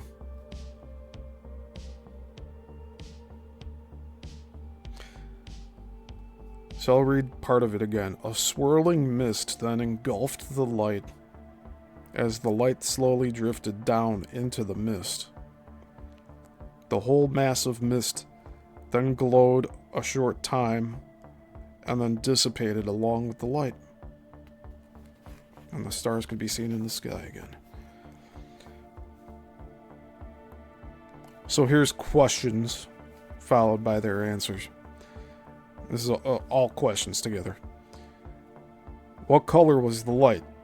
Did it appear as though it landed? Did you hear any noise in the sky? Was the moon about to rise? And they answer, the light was white. It didn't disappear as though it landed because the swirling mist didn't extend to the ocean surface. Our engine was running, so if it made any noise, we probably couldn't hear it. The moon was already up at about 70 degrees toward the south. The feeling I got was that the light appeared, waited a moment until the swirling mist began beneath it, and then descended through the mist tunnel and disappeared. It's like the mist was a door.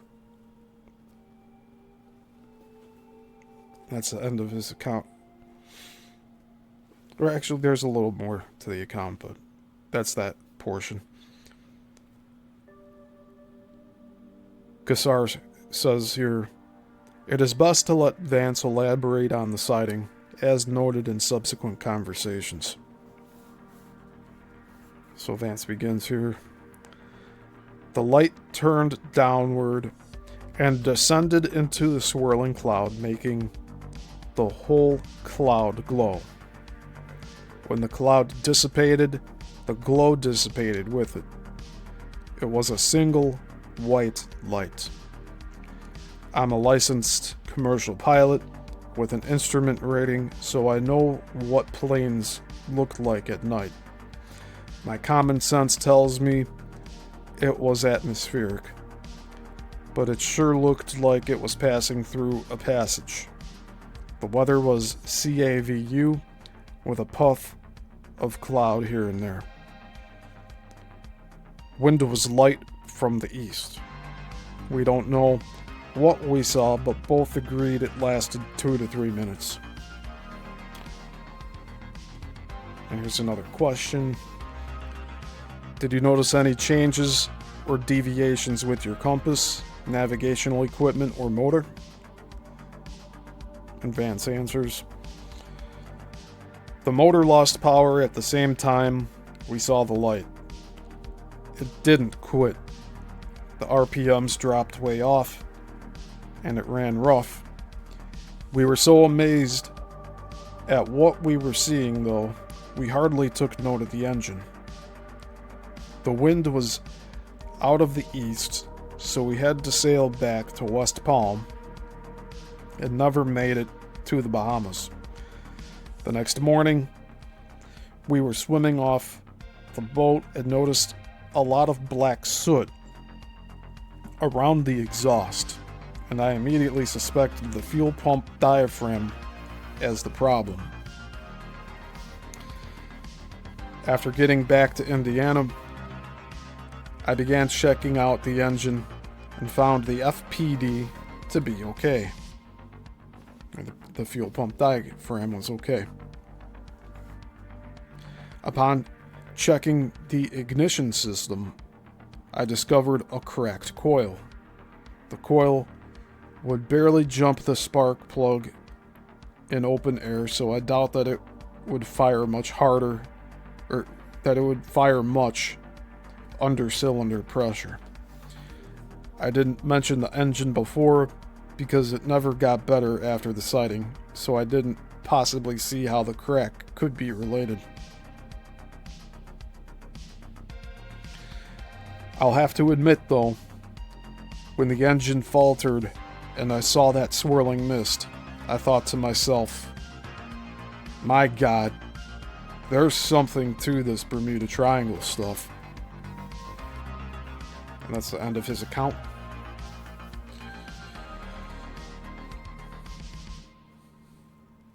A recent UFO encounter involved the cruise ship Celebrity, when 4 passengers stargazing for constellations were surprised when one of the stars started to move, much as in Dr. Thorne's encounter, and much like encounters I had down in Texas. The incident took place on October 11th, 2001, between 12 and 1 a.m. The ship was a day out of Nassau, near Bimini, en route to Miami. The sky was clear and the stars were shining brightly. The object began to circle, moving alternately in clockwise and counterclockwise motions.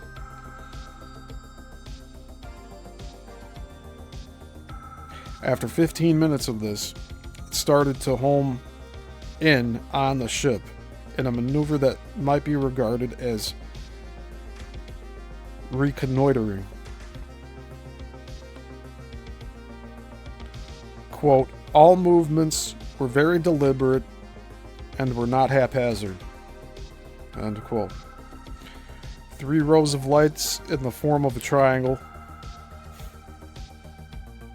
became visible on its underside, and they strobed blue, white, red, and green. The exact shape of the object could not be distinguished beyond these undercarriage lights. It then recessed to the point of looking like a star again. Although preferring to remain anonymous in any forum related to the Bermuda Triangle, 2 of the witnesses, a corporate attorney and his wife, a doctoral student in health, did report it to the ship's personnel at the reception desk and were assured by a purser that a crew member would be sent out to verify it. Quote, her reaction led us to believe that they get such reports often. End quote.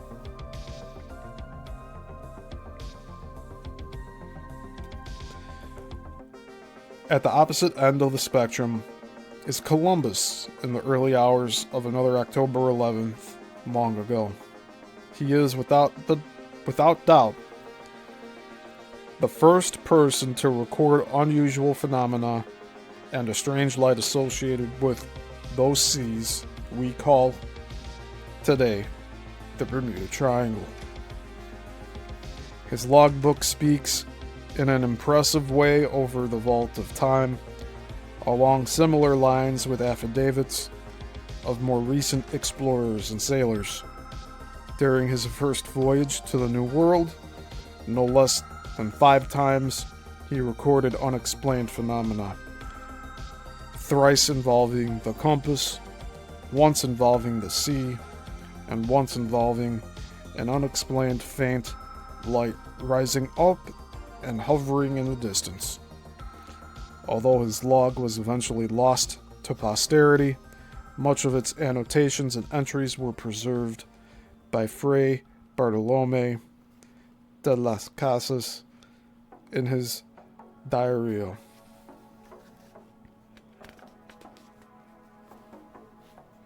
Thursday, 13th of September, 1492. On this day, at the beginning of night, the compasses northwested, and in the morning they northeasted somewhat. Monday, September 17th. The pilots took the north, or the North Star, marking it. They found that the compasses northwested a full point,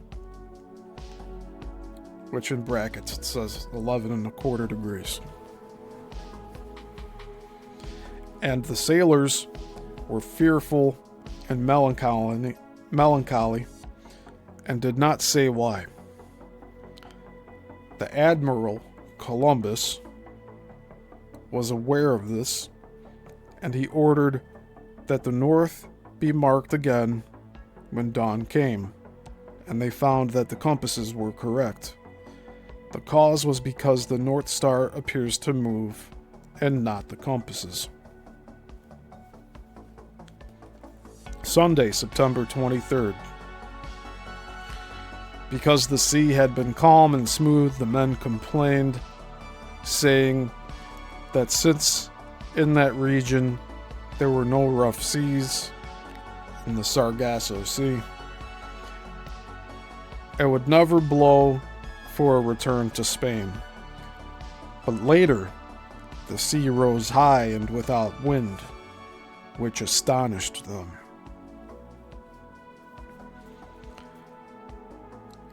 Sunday, 30th of September. The Admiral says, here when night comes, the compass is northwest 1/4,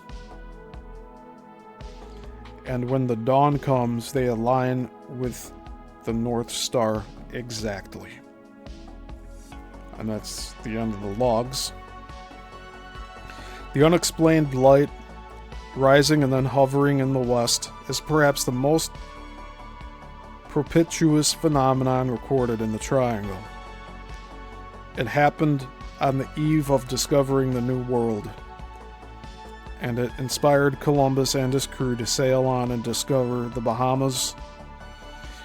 Columbus saw it first, then Pedro Gutierrez.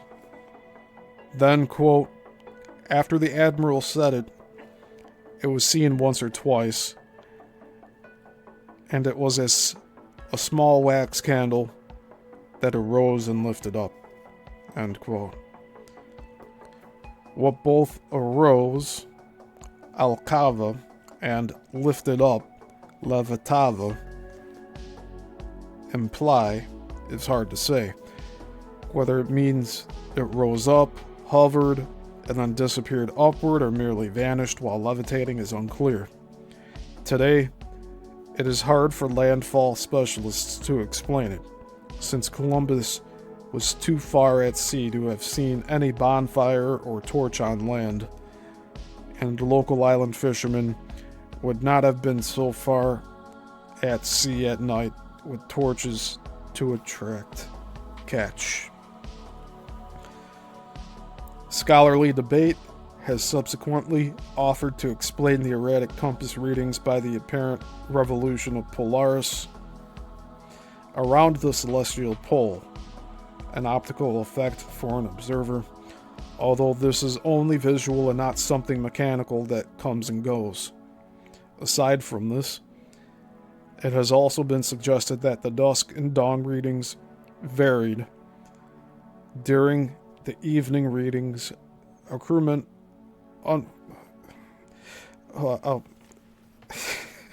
gotta restart.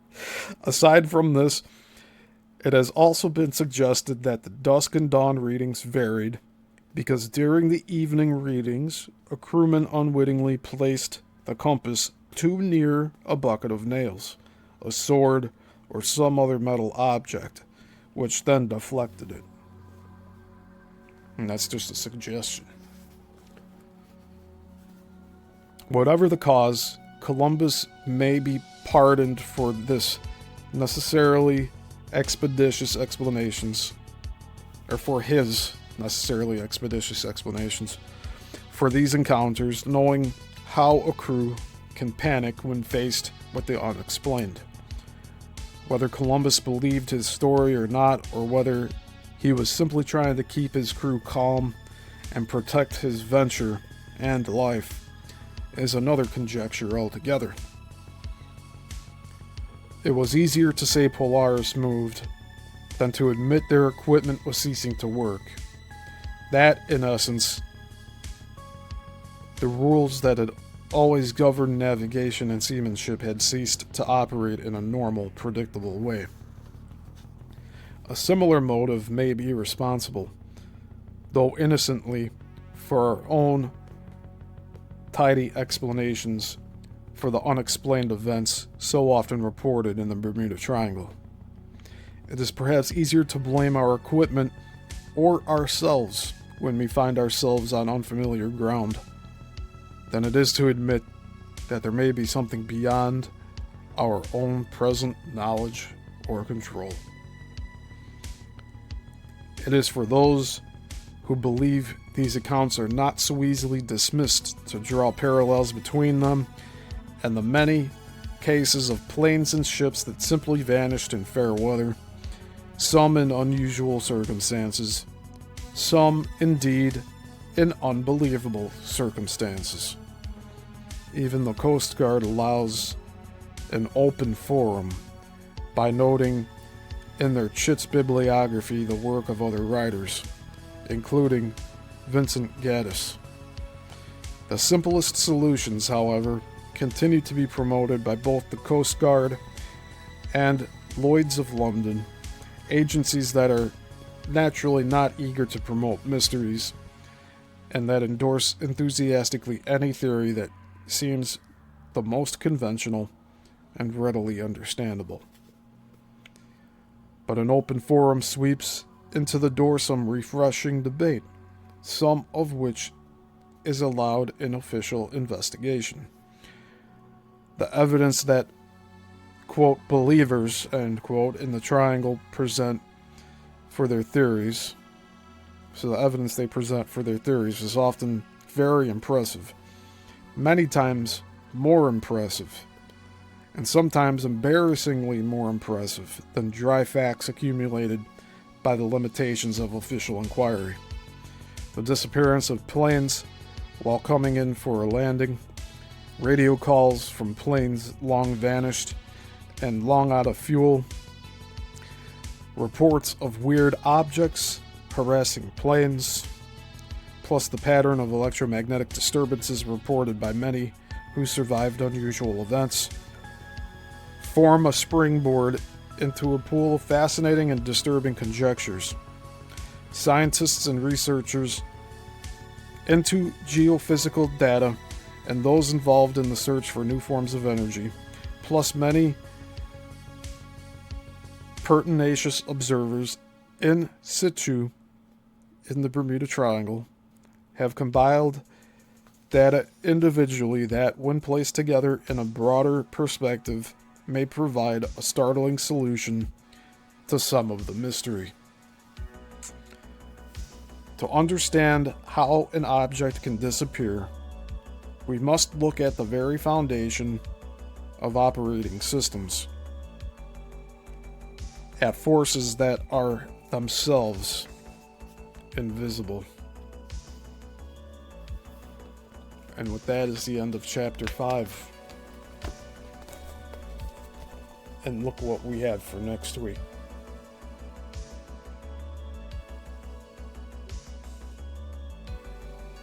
I'm so looking forward to this chapter.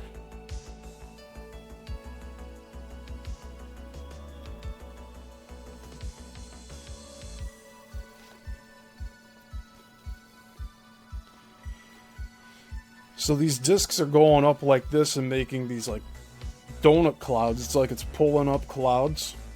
And then those clouds are then turning into like a donut form. And then the planes and the ships that are going through them are being displaced in space and getting to locations much faster than they should be. About 10 times faster, it sounds like.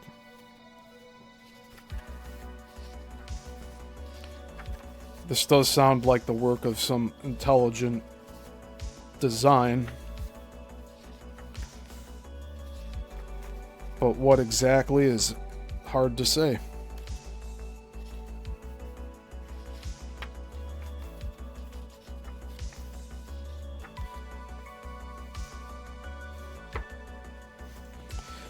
So next week's chapter, we might split that into 2 shows. Because we'll be talking about space-time vortices, zero-point energy, and Atlantis. Hey, Rain, good to see you here.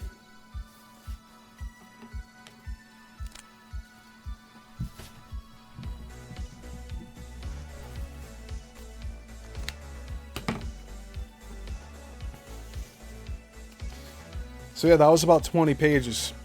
We went 2 hours and 10 minutes. The next chapter is 30 pages. So I think it will be wise for us to split chapter 6 into 2 parts. That way we have time to not only cover the chapter, but afterwards there's a whole bunch of photographs that match up with what we'll be reading about. 3, 4, 5, 6. There's a bunch of pages here of photographs.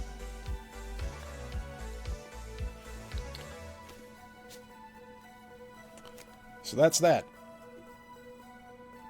And we are now that far in the book. This will give you a little better idea.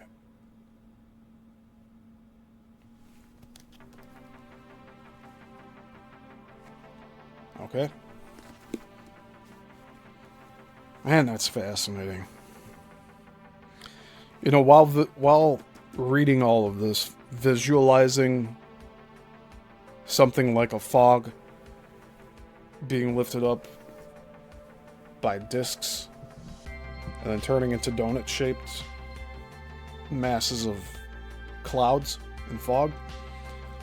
Never crossed my mind until tonight. That they're being made on the surface and coming up like that. Almost like, let's say like a reverse nuclear detonation.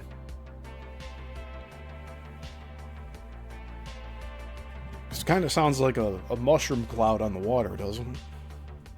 At least that's what I got from it.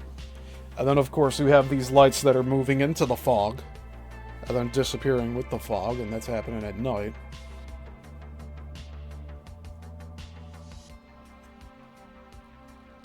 Oh, nice, Rain. What island are you going to be on? Going near Bermuda? So that's the highest activity area there.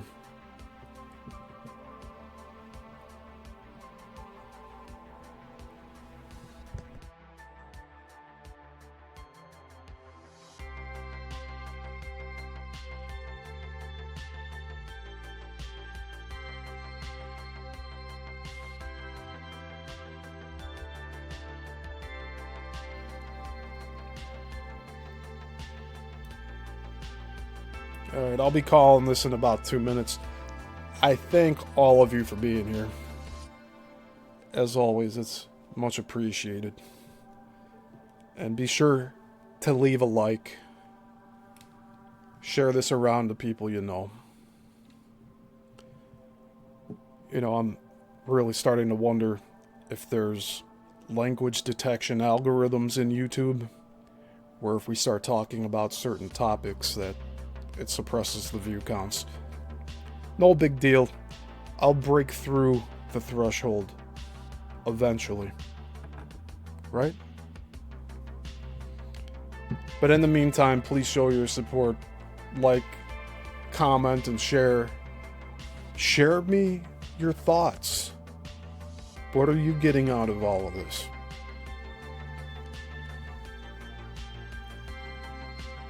It's really fascinating here to me to go over all this material. And I can't wait to see even more accounts of anomalies. We're getting pieces of the puzzle together here.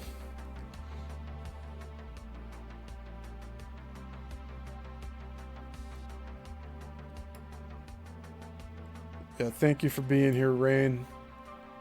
Andreas, Zenray, Texas Learny. Saw Ivy was in here earlier. Jason H. You guys are all awesome. And everyone else silently watching as well. It's okay. It's okay. As long as you're here. That's all that matters. But until the next one.